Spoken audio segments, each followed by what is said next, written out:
Salam sejahtera seluruh warga Malaysia dan selamat petang. Berita hari ini dipetik daripada beritaharian.com.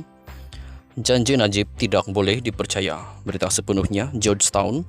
Janji yang dibuat bekas Perdana Menteri Datuk Seri Najib Razak sebelum ini tidak boleh dipercayai kerana ia dilihat hanya janji kosong.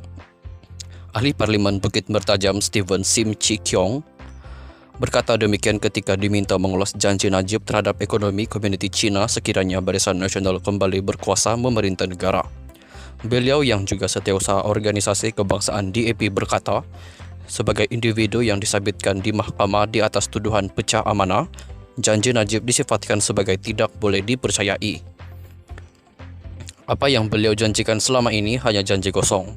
Janji orang yang disabitkan di mahkamah di atas tuduhan pecah amanah ini, dengar boleh, percaya jangan, langsung tidak boleh dipercayai. Masalah janji Najib ini di Melaka dia janji lain, apabila menang buat lain pula.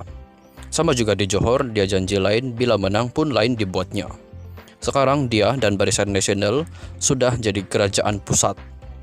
Apa yang dia janji nak buat, buatlah sekarang.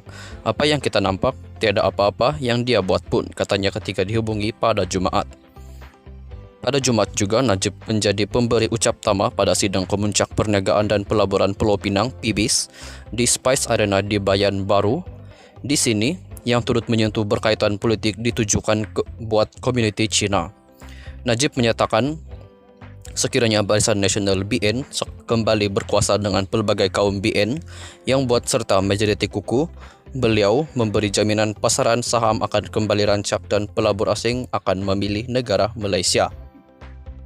Ahli Parlimen pekan itu turut memberi gambaran masa depan Pulau Pinang akan lebih terjamin sekiranya BN memimpin negara itu malah turut menyerang DAP dan Pakatan Harapan PH yang memerintah Pulau Pinang sejak 2008.